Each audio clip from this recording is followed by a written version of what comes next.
pas uniquement. Euh, voilà. Ah oui, mince, je me souviens qu'il fallait qu'on note les participants. J'ai pas noté combien on était en cours de lecture, en atelier lecture. Aucune idée. Bon, c'est pas grave. Euh, alors, n'hésitez pas à lever la main si vous souhaitez lire. Ben, ah, on était 19. Merci. Vous êtes bien plus vigilant que moi. Merci beaucoup, Amélie. Alors, Henriette, est-ce que tu peux nous lire la une du Monde, s'il te plaît?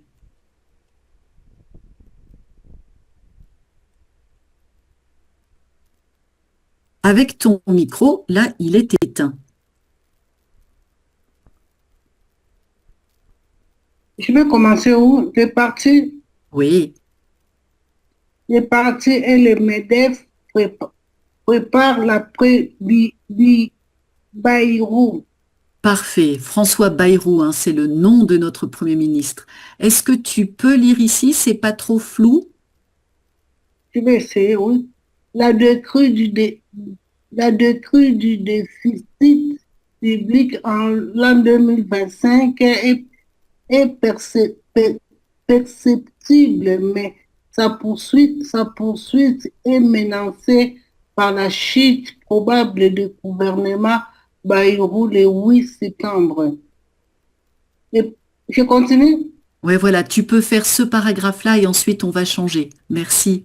Le patronat a dévoilé son plan pour un sursaut de croissance, moins de fonctionnaires et d'impôts, plus de libre échange et l'air supplémentaire.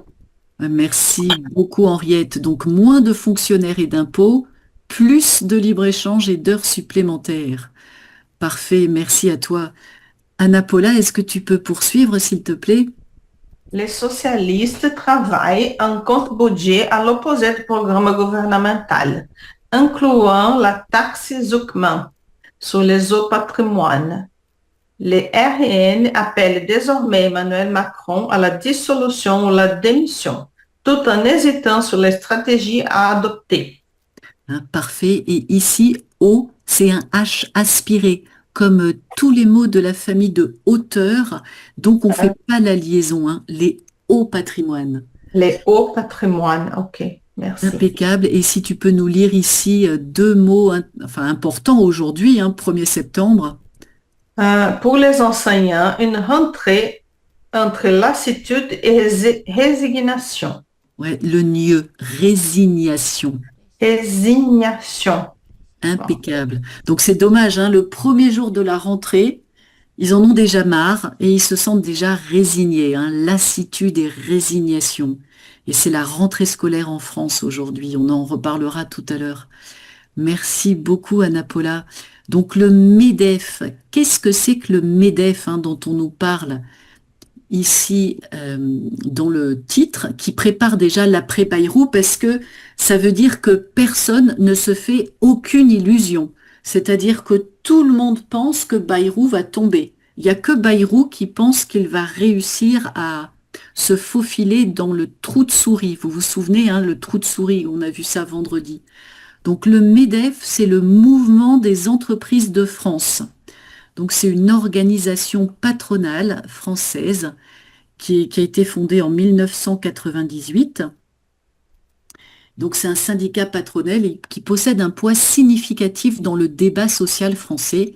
Et cet organisme syndical patronal, il représente les dirigeants d'entreprises. Certains trouvent que le MEDEF, d'ailleurs, a trop de poids, hein, dans le débat social, mais c'est un partenaire social et voilà, il faut négocier aussi avec lui. Mais voilà, là, c'est les partis politiques et le MEDEF, hein, on les met d'ailleurs à égalité euh, dans ce titre du Monde. Alors, quelque chose qui est perceptible. Ici, c'est la décrue qui est perceptible. La décrue du déficit, ça veut dire que le déficit, il est en train de se réduire, hein, la crue et la décrue. Et l'adjectif perceptible, ça veut dire qu'il peut être perçu par les sens. Un détail perceptible à l'œil nu, par exemple, ou qui peut être compris, saisi par l'esprit. Une ironie à peine perceptible. Et le contraire, c'est imperceptible. Donc un adjectif intéressant, hein, qu'on n'utilise peut-être pas très souvent, mais on peut c'est intéressant qu'il fasse partie de votre vocabulaire. C'est perceptible ou alors c'est imperceptible. Et donc bouder, on avait le verbe bouder. D'ailleurs, c'était où le verbe bouder? Ah oui, c'était ici, on l'a pas lu. Tourisme, un été sous le signe de l'austérité, les vacanciers ont boudé les hôtels et les restaurants par souci d'économie. Donc, bouder, c'est montrer du mécontentement par une attitude renfrognée, maussade, par un mutisme obstiné, un enfant qui boude, montrer de l'hostilité à quelqu'un. On peut dire aussi, j'ai l'impression qu'elle me boude. Mais là, finalement, c'est un peu différent. Là, bouder quelque chose, c'est éviter, hein. Ils ont fait exprès d'éviter pour économiser de l'argent. Alors, on poursuit avec la une de Libération de ce week-end. Cody, est-ce que tu peux nous la lire, s'il te plaît? Quand Vas-y. les citoyens aident les chercheurs, c'est l- l'effervescence, Parfait. un recensement de plantes et d'animaux, de plus en plus de bénévoles collectent des données précieuses pour les scientifiques. Parfait. Et donc là, tu vois, on est à la une de Libération qui aime beaucoup les jeux de mots. Donc tu as hésité à prononcer ce mot et c'est normal, il n'existe pas. Hein, c'est un jeu de mots. Est-ce que tu connais le mot auquel Libération se réfère? C'est quoi le mot qui existe et qui ressemble à effervescence? Je reconnais juste le science, mais Mais voilà, c'est effervescence. L'effervescence. On va regarder. Est-ce que tu peux nous lire ici à droite ce titre dont on va parler aussi, s'il te plaît? euh, Alexandre Jardin, quelle est l'influence du leader des Gueux? Ouais, les gueux. L'influence du leader des gueux. On va en parler. Merci beaucoup, Cody. Donc l'effervescence, il y a plusieurs sens et notamment justement il y a un sens scientifique. Donc c'est le bouillonnement d'un produit par le dégagement rapide d'un gaz traversant un liquide sous forme de bulles qui viennent crever à la surface, entrer en ébullition. Donc ça, c'est la définition du terme effervescence d'un point de vue scientifique. Dans le langage courant, l'effervescence, c'est une agitation vive, passagère, de nature politique, sociale, intellectuelle ou émotionnelle. Donc on pourrait, un synonyme, ça pourrait être excitation, et on dit être en pleine effervescence. On pourrait dire, hein, le peuple est en pleine effervescence. C'est la révolution. Ou alors, par exemple, pendant les années 30, en France, c'était l'effervescence dans le monde de l'art. Donc voilà, il y avait une agitation intellectuelle, culturelle. Et donc là, c'est un jeu de mots entre science et effervescence. Donc ils ont construit le mot effervescence. Alors là, j'ai regardé aussi ce titre pour mieux comprendre le terme de gueux. Qu'est-ce que c'est un gueux? Alors les gueux, c'était des mendiants. Donc un mendiant ou une personne qui vit dans la misère, misérable, pauvre. Mais il y a aussi le sens de personne de mauvaise apparence à la conduite vile, méprisable. Donc un coquin, un filou, un fripon, quelqu'un de misérable. Donc il y a les deux sens, hein. À la fois la personne pauvre, mais aussi la personne qui peut être méprisable. Alors on utilise parfois, on entend un temps de gueux. Il fait un temps de gueux aujourd'hui. Ça veut dire il fait très froid, donc c'est un temps à ne pas mettre un gueux dehors. Un temps de gueux, c'est un temps exécrable, un temps épouvantable. Un temps épouvantable, exécrable. Alors, j'ai pas réussi à écrire exécrable. Voilà. Donc, on le dit toujours, un temps de gueux. Hein, cette expression, vous pouvez aussi l'utiliser. Et donc, lui, il fait exprès de reprendre ce terme de gueux, parce que c'est pas un terme très positif. Mais lui, il a créé une association, un regroupement citoyen autour, et il revendique en fait cette appellation de gueux. Alors j'ai essayé de creuser un petit peu ce qu'il voulait faire avec ça. Maria Victoria, est-ce que tu peux nous lire ce titre, s'il te plaît? Oui, bonjour. Enquête Alexandre Jardin, itinéraire d'un écrivain populaire devenu plume de gueux. Quelle est l'influence de l'écrivain qui a lancé le mouvement gueux, d'abord contre les ondes à faible émission, maintenant contre l'électricité trop chère? Se voulant apolitique, il filtre parfois avec un populisme bouchardiste, alors que la rentrée sociale s'annonce agitée, notamment avec le mouvement Bloquons tout, le 10 septembre. Le gueux prévoit des actions à partir de ce vendredi. Ah, merci beaucoup. Donc là, il flirte.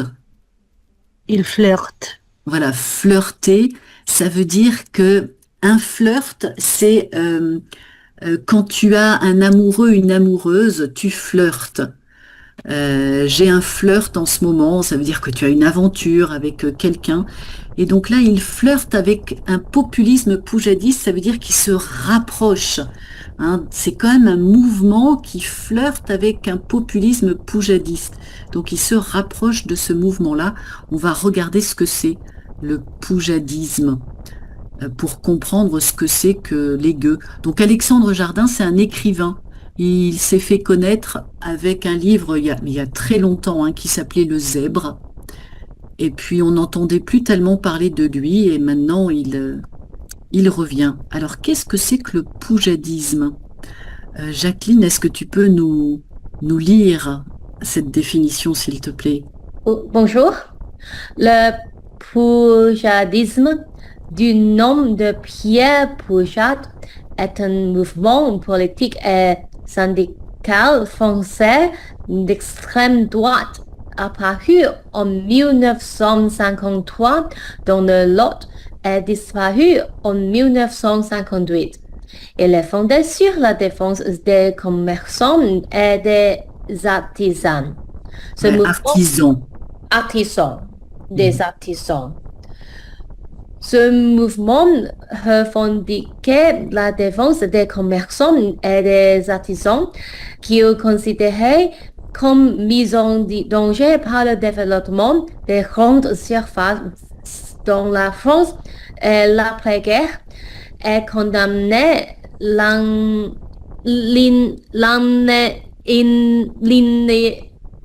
Très bien, très bien. Le i, puisque derrière la nasale, j'ai une voyelle, donc la nasale tombe. Et je prononce le i, tu as raison. Inefficacité du parlementarisme. L'inefficacité du parlementarisme tel que pratiqué sous la 4e République.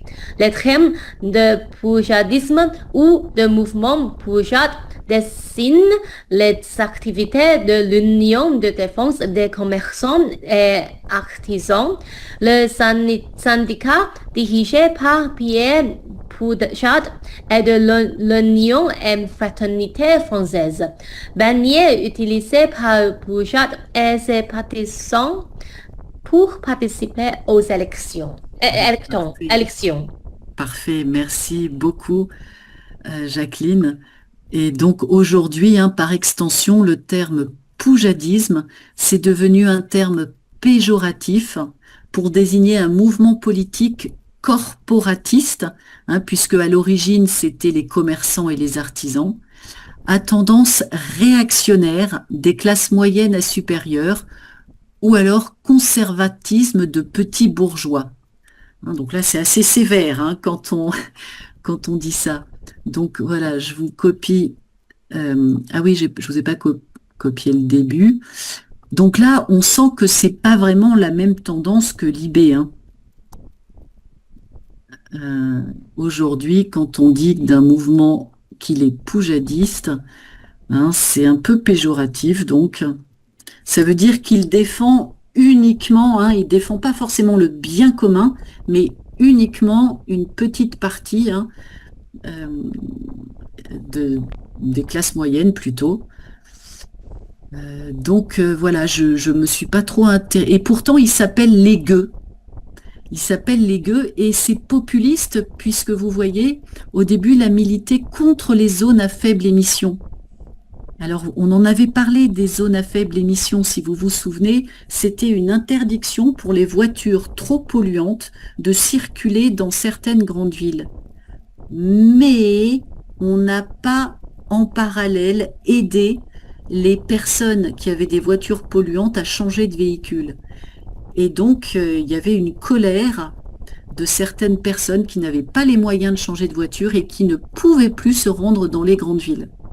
Et d'ailleurs, ils sont revenus sur cette mesure et ça n'existe plus, les zones à faible émission. Même si c'était une bonne idée écologique, elle n'a pas été assez bien accompagnée par de la solidarité, en fait. Alors, on poursuit avec la une de la Marseillaise. Vénus, est-ce que tu peux nous lire, s'il te plaît, ce grand titre? Des vendanges de plus en plus précoces, un raisin très pressé. Reportage à Juc auprès de vignerons qui doivent s'adapter au changement climatique. Alors, est-ce que tu comprends ici les deux sens de ce participe passé, pressé? Pressé comme avec urgence et aussi d'une manière physique pour faire extraire du jus. Exactement. Ouais, c'est ça. Donc le raisin très pressé, ben voilà, pour faire du vin, on va être obligé de presser le raisin. Et il est très pressé, c'est-à-dire qu'il est en avance, hein. Les vendanges sont précoces. Donc être pressé, c'est ça, hein, c'est avoir été tassé, comprimé sous l'effet d'une pression, mais c'est aussi quelque chose d'urgent quand tu as hâte de faire quelque chose. Donc c'était effectivement là aussi un jeu de mots. Merci beaucoup Vénus, il ne t'a pas échappé ce jeu de mots. On poursuit avec Libération Champagne. Amel, est-ce que tu peux nous lire Oui, bonjour. ce titre, s'il te plaît? 3. Les bars ont la gueule de bois. Ces derniers mois, hormis dans de rares secteurs, les bars du centre-ville enchaînent les fermetures et les mises en vente, le reflet d'une conjoncture délicate, marquée entre autres par une désaffection des plus jeunes clients. Ouais, très bien, merci beaucoup à toi. Donc c'est le moment d'investir. Si vous voulez venir vous installer en France, il faut racheter un bar. Ils sont en train de fermer. Ça peut être une bonne idée. Donc les bars ont la gueule de bois. Alors en quelque sorte, il y a aussi un jeu de mots puisque généralement c'est dans les bars qu'on peut attraper une gueule de bois. Et là, ils sont victimes eux-mêmes d'une gueule de bois. Donc ce sont les symptômes ressentis le lendemain d'une soirée bien arrosée, hein, être malade parce qu'on a trop bu. Donc c'est une expression qui date du 18e et qui décrit le triste état qui succède à la cuite. Hein, prendre une cuite, c'est trop boire. Hein, prendre une cuite. Donc c'est voilà, c'est prendre une cuite, c'est trop boire, tout simplement. Et donc voilà, c'est de bois en référence à la raideur de la langue desséchée, mais aussi à la dureté ressentie à l'intérieur du crâne. Et la gueule de bois, c'est pas seulement associé à l'univers de l'alcool, on peut aussi en parler d'une gueule de bois post-électorale lorsque la bruyante euphorie fait place à une sombre désillusion. C'est-à-dire les partisans ont la gueule de bois Les partisans de tel parti ont la gueule de bois parce qu'ils n'ont pas réussi à obtenir un succès dans les urnes. Alors on poursuit avec une autre information étrange. Peter, est-ce que tu peux nous lire la une de la Dépêche du dimanche, s'il te plaît? Oui, pièces auto, le boom des vols. Les vols de pièces automobiles explosent en France. Phares, rétroviseurs, jantes ou même tableaux de bord. En quelques minutes, des voitures entières sont dépecées. Derrière ces actes, un trafic bien organisé qui alimente un marché parallèle en pleine expansion. C'est quand même étonnant, hein. Moi, j'ai jamais vu ça près de chez moi, mais s'ils en parlent à la une, c'est que ça doit être vrai. Donc, dépecer une voiture, dépecer, c'est découper en morceaux. Généralement, on en parle pour la viande, hein, un gibier, une volaille. Mettre en pièces quelqu'un ou un animal, les lions ont dépecé la gazelle. Donc, c'est démembrer, morceler quelque chose. On va dépecer une propriété, hein, la fractionner, la diviser. Donc, généralement, on l'emploie pas pour la voiture, mais le terme est assez fort, hein, dépecer une voiture. On voit bien qu'on la transforme en pièces détachées. Merci beaucoup à toi. Merci. Joanne, autre info. On t'écoute. Outre Trail, Tom Evans et Ruth Croft sacrés à Chamonix, les nouveaux rois de l'UTMB. Parfait. Est-ce que tu réussis à lire la légende? Au terme d'une course dantesque marquée par les intempéries, le Britannique Tom Evans et la Néo-Zélandaise Ruth Croft, installées à Nancy, ont su dompter les éléments pour remporter leur premier UTMB. Ouais, parfait. Donc l'UTMB, c'est l'Ultra Trail du Mont Blanc. Hein, ils ont fait le tour du Mont Blanc et dans des conditions dantesques. Alors ça veut dire quoi, des conditions dantesques, une course dantesque? Donc c'est particulier à Dante, hein, en référence à Dante et à sa poésie, et ça veut dire sublime, grandiose, terrifiant, hein, apocalyptique, effroyable, épouvantable. C'est tout ce qui évoque le caractère sombre et grandiose de la divine comédie de Dante. Hein, donc poète, écrivain, penseur, homme politique italien. Et c'est lui donc qui a écrit la Divine Comédie, hein, un chef-d'œuvre de la littérature mondiale. Donc dantesque, ça veut dire que c'était incroyable en fait, hein, les conditions étaient complètement dingues. Merci beaucoup Joanne. Alors Laura, est-ce que tu peux nous préciser ces conditions? Oui. Entretien au lendemain de son sacre à l'Ultra Trail du Mont Blanc, le trailer britannique ancien militaire revient dans un entretien au Monde sur cette course et son parcours. Sur la place du Triangle de l'Amitié de Chamonix, Haute-Savoie, Tom Evans était en premier rang dimanche 31 août pour accueillir les ultimes concurrents de l'Ultra Trail du Mont Blanc UTMB. Les 2300 parties vendredi avaient jusqu'à 16h30 pour boucler ce tour du Mont Blanc de 74 km et près de 10 000 mètres de dénivelé positif. Wow. Plus de 24 heures de plus que les Britanniques de 33 ans, arrivé un vainqueur samedi à la mi-journée après 19h. 18 minutes et 58 secondes sur les sentiers alpins. Quelques minutes avant le podium officiel, l'ancien soldat de 33 ans est revenu dans un entretien au Monde sur ce premier sacre à l'UTMB qu'il avait découvert en 2017 et les conditions dantesques qui l'ont accompagné. Ah, parfait. Donc c'est incroyable, hein. Donc ils arrivent le dimanche, ils partent le vendredi et ils arrivent le dimanche. Hein, dimanche 31 août. Donc ils ont passé 2 nuits à courir. Alors lui, il est arrivé plus tôt, il est arrivé samedi.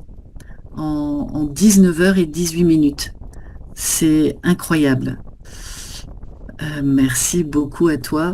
Donc on en reparlera tout à l'heure. Et enfin, Da, est-ce que tu peux nous lire ce dernier titre, s'il te plaît? Oui. Rentrée, aura-t-il assez de profs en attendant les effets d'une réforme sur le recrutement? La pénurie de professeurs persiste en cette rentrée. Persiste, tu vas persister, persiste. Persiste en cette rentrée scolaire avec des milliers de postes non pourvus. L'événement, page 2 et 3. Parfait, merci beaucoup. Donc un poste pourvu, c'est un poste qui est bien occupé à la suite de la nomination d'un nouveau titulaire. Donc on parle d'un emploi vacant ou d'un poste vacant ou d'un poste à pourvoir. Hein, ce sont les postes libres qui viennent d'être créés ou qui sont inoccupés ou alors qui sont occupés et sur le point de se libérer et pour lesquels des démarches actives sont entreprises pour trouver un candidat. Et donc, pourvoir, c'est mettre quelqu'un en possession de ce qui est nécessaire, pourvoir quelqu'un d'une recommandation, d'un emploi, hein, munir, nantir. Et donc, il y a des postes non pourvus, il y a des postes qui n'ont pas trouvé preneur, hein, qui étaient ouverts, qui étaient vacants, mais il n'y a pas eu de candidat. Donc, une pénurie, hein, c'est un manque de ce qui est nécessaire, une pénurie de blé ou une pénurie de professeurs devant les élèves.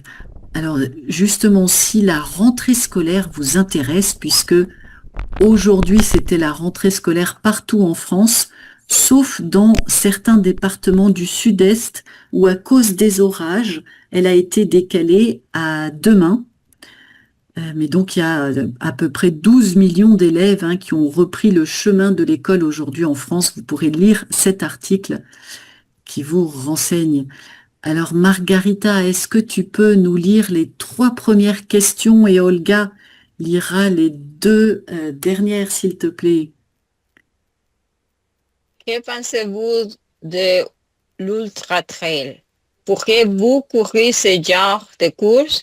Comprenez-vous comment ces coureurs font pour courir aussi longtemps? Les voitures sont-elles victimes de vols de pièces détachées dans votre pays? Comment expliquez-vous cette augmentation de vols? Les bars sont-ils la gueule de bois chez vous?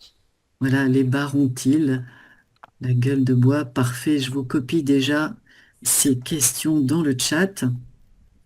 Et Olga, est-ce que tu peux nous lire les 2 dernières, s'il te plaît? Bonjour à tous, merci beaucoup Judith. Avez-vous déjà participé à des recherches scientifiques pour aider des chercheurs? Aimeriez-vous le faire? Jusqu'à serez-vous prête à aller pour faire avancer la science? Quand a lieu la rentrée scolaire dans votre pays? Comment se déroule-t-elle? Y a-t-il une pénurie de profs? Racontez-nous vos souvenirs de rentrée des classes. Comment vivez-vous ce moment? Était-ce un moment joyeux ou triste? Et là, je pense que c'est mieux de mettre un imparfait. Comment viviez-vous ce Oui, moment comment viviez? à l'époque quand vous étiez enfant? Est-ce que vous appréciez ce moment-là de la rentrée des classes? Alors, n'hésitez pas à choisir une des informations, à rebondir, à nous raconter vos souvenirs de rentrée des classes ou vos souvenirs d'ultra trail. Il y a peut-être des coureurs parmi vous. Donc, partagez vos anecdotes. Laura, on t'écoute.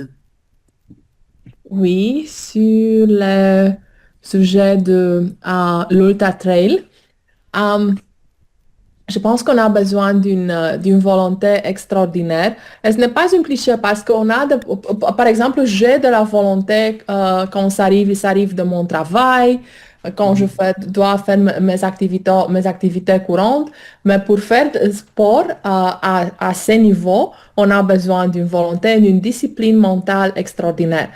Parce que pour moi, par exemple, même si j'aime d'une certaine mesure de faire du sport, je trouve difficile de me motiver pour aller à la salle de gym pas chaque jour, mais 3 ou ou 4 fois par semaine pour 1 heure ou 2. C'est une question vraiment de la discipline. Je les admire. Je les admire comme une personne presque sédentaire. Je ne suis pas entièrement sédentaire, mais comme une personne presque sédentaire, je les admire beaucoup. La discipline, le courage, je ne, personnellement, je ne comprends pas l'endurance parce qu'on a besoin de beaucoup d'endurance pour courir pour 2 nuits ou courir ou même la tour de France aussi, le cycliste. On a besoin de tellement de discipline. Pour moi, ils ont quelque chose de supranaturel, un côté supernaturel pour moi. Oui, je suis d'accord avec toi, hein. Moi non plus. Et on a l'impression qu'ils poussent vraiment leur organisme au-delà des limites normales. Donc ce sont des surhommes, des surfemmes, hein. Je ne sais pas comment ils font. En tout cas, on n'est pas pareil. On n'a pas le même corps. Non, pas du tout, pas du tout. Mais on a besoin aussi, parce ils ont des personnes qui sont plus douées pour faire du sport, mais ils sont aussi beaucoup plus disciplinés que les personnes ordinaires. Je me pense par exemple à un autre nageur, David Popovic, qui est très jeune, il y a 20 ans, je pense, il est très discipliné, très discipliné. Oui, et c'est vrai que c'est admirable. Cette volonté de faire, hein, Oui. on peut dire une volonté de faire, une volonté à toute épreuve, on peut dire aussi. Avoir une volonté, une discipline à toute épreuve, c'est-à-dire qu'ils vont, quoi qu'il advienne, ils conservent leur routine. Moi, j'adorerais être pareil. Réussir à me lever à 6 heures du matin tous les jours pour aller courir, j'adorerais faire ça, mais je suis incapable. Oui, c'est très facile d'être un sportif de fauteuil, comme la plupart de nous. Bah ouais, ouais. Mais bon, hein, chacun ses talents. Je suis un sportif de fauteuil. Et donc, à toute épreuve, je vous mets la définition dans le chat. Donc, prêt à surmonter tous les obstacles, capable de supporter tous les malheurs, hein, un courage, un zèle, un dévouement à toute épreuve, que rien n'ébranle, que rien ne rebute ni n'affaiblit, hein, une probité à toute épreuve. Donc, ce qui est vieilli, hein, là, c'est l'Académie française, c'est le fait de l'écrire au pluriel. Parce que sinon, on l'emploie encore couramment, à toute épreuve. On l'emploie plutôt au singulier aujourd'hui, plutôt que au pluriel. Donc, ce sont de vrais athlètes, hein. Merci beaucoup, Laura. Donc, plutôt que pour de nuit, un pendant de nuit. Et quand il s'agit de mon travail, merci à toi. Vénus, on t'écoute. Quand j'étais à l'université ou même quand j'étais au lycée, j'avais l'idée de faire des recherches. Et quand j'étais à l'université, j'étudiais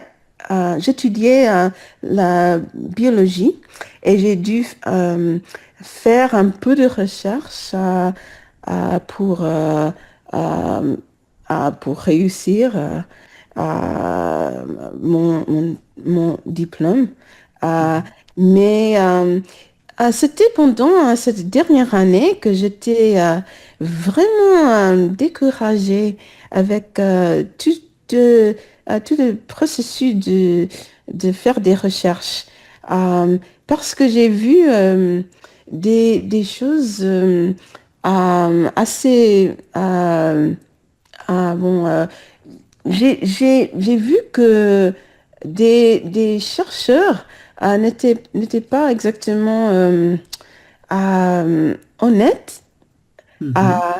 Et quand j'ai dû faire quelque chose pour la prof, elle m'a dit que c'était obligatoire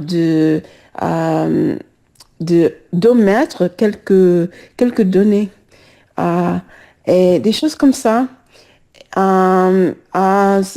C'était évidemment, c'était pour faire briller les résultats et et ça, c'était trop pour moi. Et, et j'ai dû complètement changer d'avis sur les recherches. Et j'ai décidé que c'était quelque chose que je ne pouvais pas faire. Et, et j'ai commencé à penser de nouveau aux résultats d'autres d'expériments et Expérience, ouais, les résultats expériences. d'expérience. Et comme particulièrement pour les médicaments pour les maladies comme des cancers et tout ça. Et je me demandais combien de ces études étaient faites avec de conscience, de la conscience et combien étaient seulement terminées. Et Donc maintenant, biaisé. je suis plutôt, je suis, j'ai plusieurs doutes sur oui, sur l'intégrité des résultats. Ouais. Et voilà.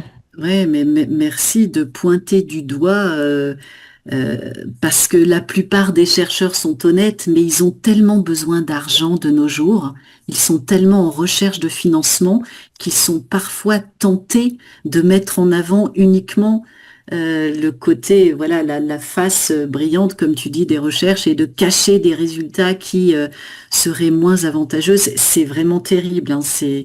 Tout ça, c'est une question de gros sous, hein, enfin souvent. Donc, on revient au mot probité qu'on a utilisé tout à l'heure, hein, la probité. Donc, quand on observe parfaitement les règles morales, hein, respecter scrupuleusement les règlements, les devoirs, honnêteté scrupuleuse, intégrité. Merci. Merci beaucoup, Vénus. Da, on t'écoute. Bienvenue à toi.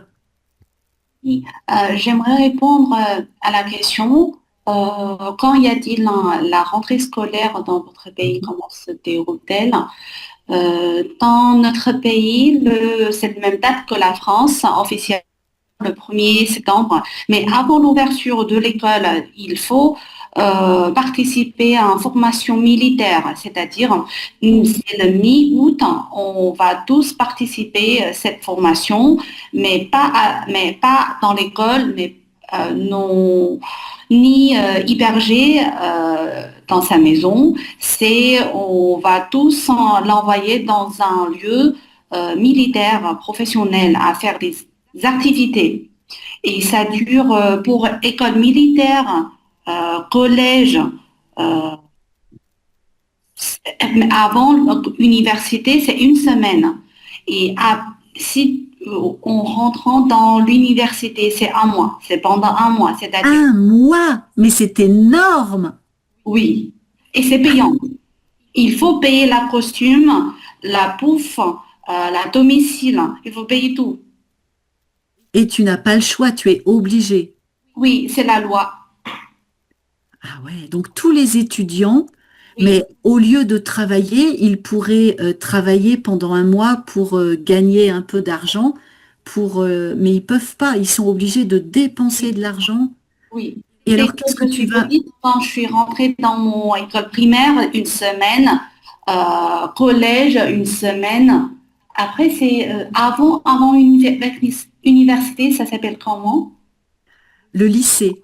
Le lycée, oui. Le lycée, c'est une semaine. Comme je ne suis pas rentrée dans l'université, je suis venue en France, donc j'ai échappé. Voilà. J'ai échappé un mois de formation.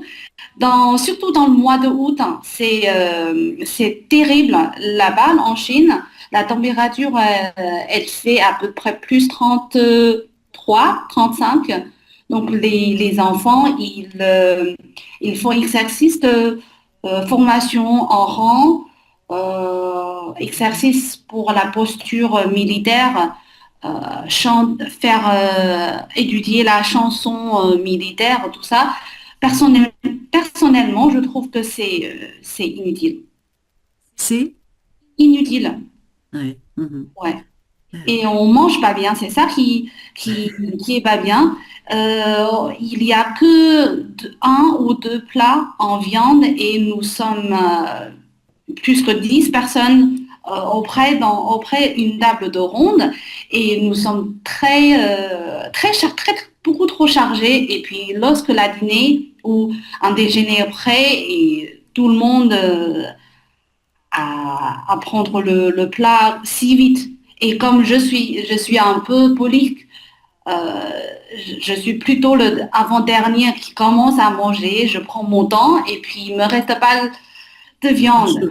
Ah ouais, t'as plus rien à manger, bah oui. Oui, et j'ai pas le droit de prendre le téléphone, de contacter mes parents, m'envoyer des choses, ça c'est interdit non plus. Donc c'était une semaine archi supportable. C'est ouais, difficile à supporter, insupportable. Insupportable, merci. Ah, merci beaucoup, Da, c'est intéressant. Ça reste toujours comme ça cette année. Comme cet été, il fait ultra chaud, à peu près presque 40. Donc, il y avait 2 filles et un garçon qui sont morts à cause de la canicule. Ah ouais, donc ça c'est sérieux, c'est grave, ouais. Merci beaucoup à toi. Donc, plutôt que le costume, ce serait l'uniforme. Hein, c'est vraiment un uniforme qui est obligé d'être envoyé dans une caserne. Donc la caserne, c'est l'endroit où on va trouver les militaires. Donc participer à une formation. Merci à toi, Ada. Cody, je t'écoute. Bonjour, comme tu as déjà dit, aujourd'hui est la rentrée scolaire en France. Et j'ai un fils, il a 5 ans. Et il n'est pas pleuré, donc aujourd'hui un grand succès. Mais avant d'aujourd'hui, je ne sais pas le nom de professeur. Et aujourd'hui, quand on est arrivé à l'école, il y a les listes de différentes classes, le nom des étudiants et le professeur, le nom de professeur au top de papier. Mais j'ai remarqué que il y a eu 2 ou 3 classes où il n'y a pas le nom de professeur. C'était juste le remplacement. Ah, un remplaçant. Remplaçant, oui. Je ne savais pas pourquoi, mais l'article aujourd'hui peut-être me fait penser que peut-être il y a le problème et la pénurie de professeurs. Parce que c'est le premier jour. Je me dis peut-être l'école devait déjà trouver le professeur, mais pas encore. Ils ne pouvaient pas trouver le professeur, donc oui. Ouais, surtout que toi, tu es dans l'académie de Versailles. Je pense. Saint-Germain-en-Laye, c'est à côté, Oui. c'est près de, oui. Oui, mais c'est l'académie. Hein, ça fait partie de la même académie. Ah oui, oui, Une des exactement, plus oui, c'est ça. grandes. Hein, c'est une des plus grandes de France. Donc j'imagine que c'est là aussi où il y a le plus de pénurie. Donc tu auras peut-être un professeur remplaçant. Oui, Alors parfois les remplaçants sont très doués et parfois un peu moins. oui. Ça Mais, dépend. Parfois ils ont été formés, parfois ils n'ont pas de formation. Ça dépend.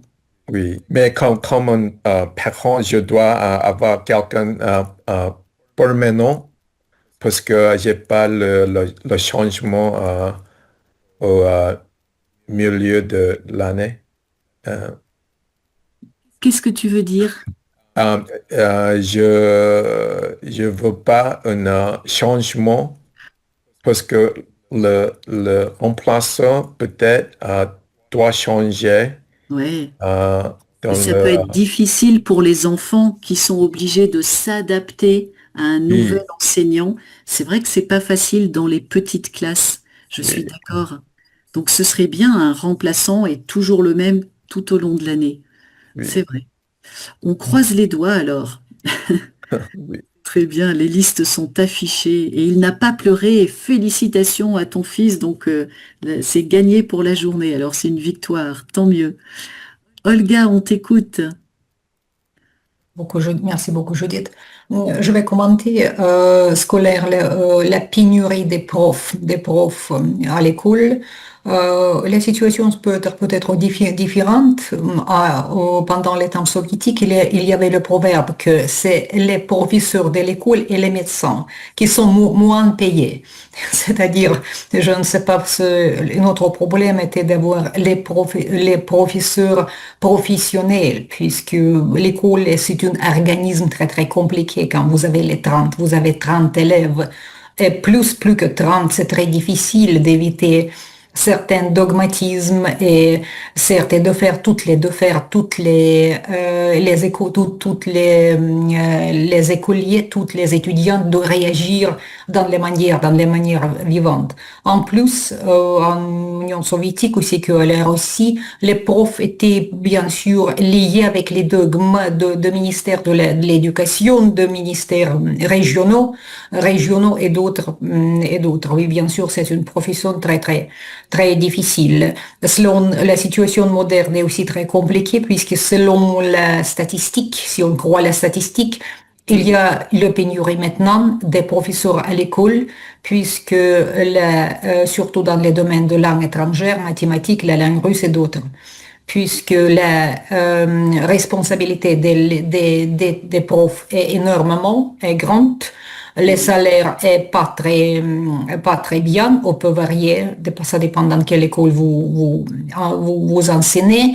En plus, dans le contexte politique, il y a beaucoup de professeurs scolaires ont obligé de faire les leçons consacrées de justifier la guerre contre l'Ukraine. C'est-à-dire que beaucoup de professeurs scolaires ont devenu, je pense que c'est pénible pour les gens raisonnables si ils comprennent la vraie situation, les vrais effets de la situation, c'est très difficile. Peut-être on peut dire que quelques professeurs qui essayaient d'éviter les situations comme ça et on dit que la pénurie est grande. Et si vous n'avez rien contre, je vais réagir très très vite pour donner l'opportunité pour les autres étudiants de parler. Recherche scientifique, c'est très bref. Je pense que la recherche, pas seulement scientifique, est très importante, puisqu'elle est très importante dans la télévision, à la télévision, puisque si vous n'êtes pas une recherche profonde, c'est impossible de faire une bonne reportage. En tout cas, je pense que la recherche est complètement requiert dans beaucoup de domaines, non seulement pour les sciences. C'est vrai, tu as raison, hein. C'est utile dans de nombreux domaines, hein, donc faire des recherches profondes. Donc une responsabilité énorme avec un salaire peu élevé. Ouais, merci beaucoup, Olga. Merci à vous. Maria Victoria, bienvenue, on t'écoute. Merci, bonjour. Et moi aussi, j'essayerai d'être très vite, très bref, pour laisser les autres parler. Moi, je voudrais répondre à la question, avez-vous déjà participé à des recherches scientifiques pour aider des chercheurs? Oui, dans mon cas. Et c'était sur un programme pour aider des étudiants des doctorats. Et je voudrais souligner, on a développé différents cours pour les aider sur de différentes méthodologies de la recherche, quantitative et qualitative, etc. Mais un des cours qu'on a développé et que je trouve que c'est très important, surtout pour les étudiants de doctorat, c'était un cours sur le bien-être. Parce que les étudiants de doctorat souvent souffrent beaucoup de stress et ils ne savent pas comment gérer les temps et la pression.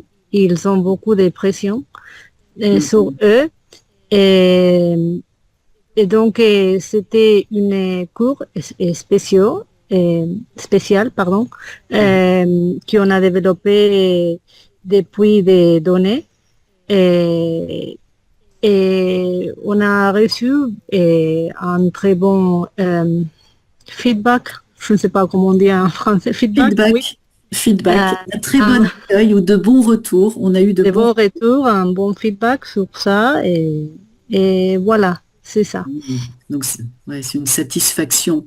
Hein, tu as bénéficié de bons retours, mais feedback, on l'emploie. Hein. Donc des recherches quali et quanti, hein, pas quali, quanti, qualitative, quantitative, et parfois on abrège un quali et quanti. Parfait, merci Maria Victoria. Oui. Peter, es-tu prêt à reprendre un bar? Non, je préfère être client que propriétaire, oui. Voilà.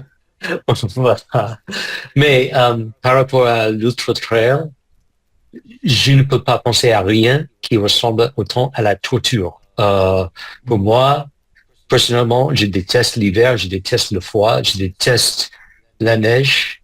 Et j'ai à peine assez d'énergie pour marcher jusqu'à la boulangerie. Donc, pour faire ça, c'est impressionnant, oui, bien sûr, mais c'est pas du tout pour moi, des choses comme ça. Même d'autres activités pendant l'hiver, c'est pas pour moi, je n'ai pas beaucoup de foi du tout. Mais en fait, je peux penser à quelque chose qui ressemble autant à la torture, c'est être prof dans une classe d'adolescents aujourd'hui. Et donc, en fait, j'ai fait une formation de prof quand j'étais à la fac. Mais c'était dans l'âge de pierre. Et donc, c'était plus facile, je pense, maintenant avec l'Internet, avec les réseaux sociaux, avec les portables, avec l'IA. Donc, pour être une prof dans une classe comme ça, je pense que c'est un défi insurmontable, à mon avis. Donc, évidemment, il y a des personnes qui font ça. Mais à mon avis, même quand je pense à les examens, les devoirs, avec l'occasion, l'opportunité d'utiliser l'IA pour faire des devoirs, je ne sais pas comment gérer ça.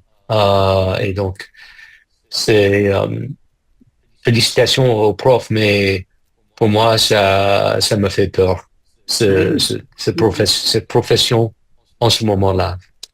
Mais on peut dire que ce sont aussi des athlètes.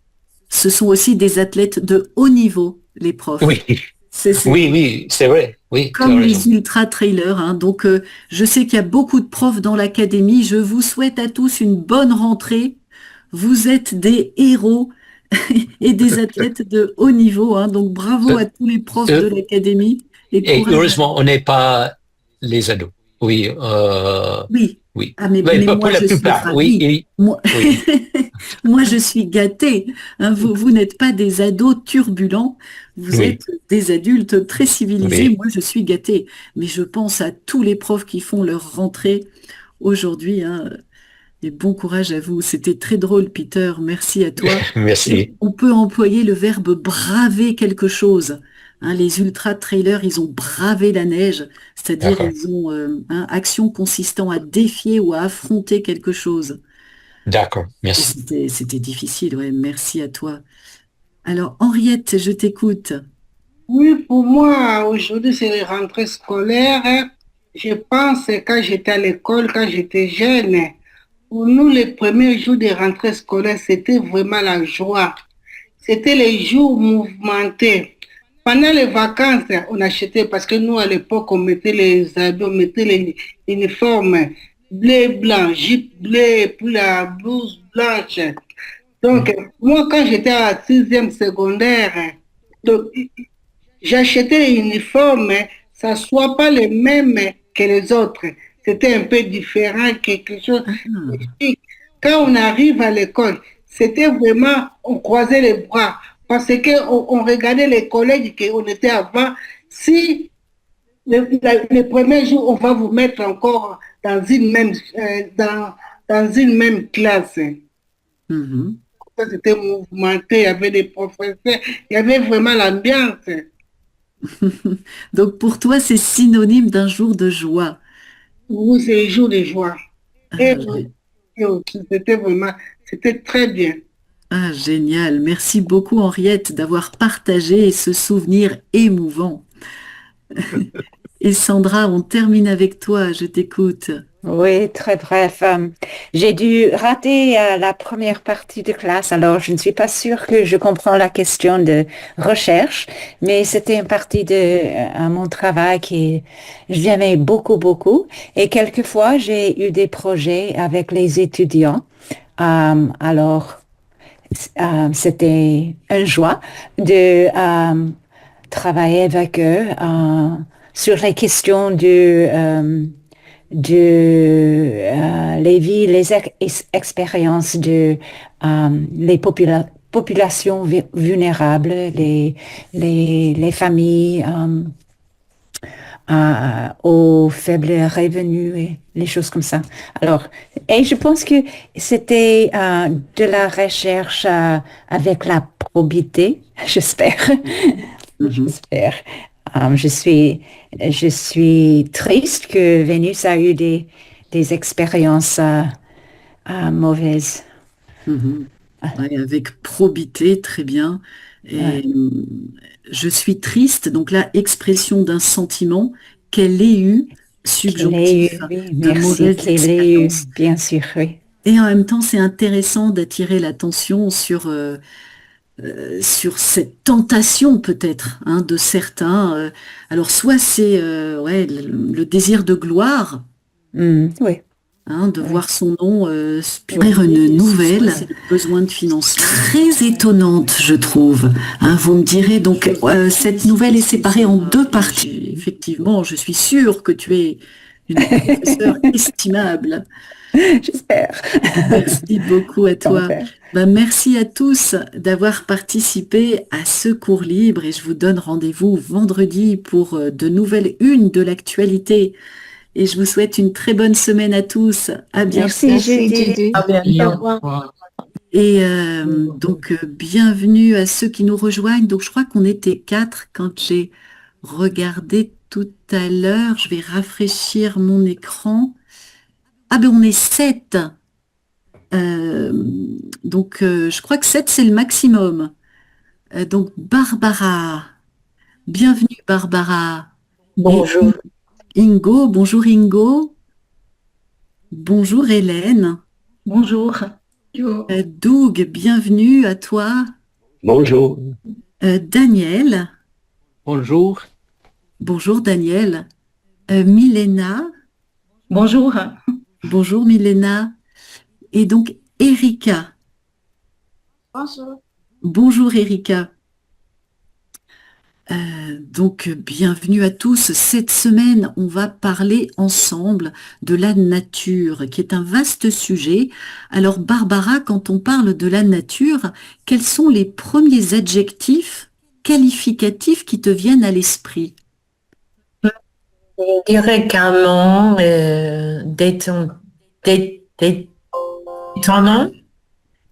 relaxant. Oui, ça c'est par rapport à toi. Et si tu veux qualifier la nature? Qualifié, je ne comprends pas exactement la question. Oui, c'est ça, si, qualifier, c'est-à-dire quels sont les adjectifs que tu pourrais accoler au nom nature? Est-ce que la nature, elle est fragile, effrayante, menaçante, magnifique?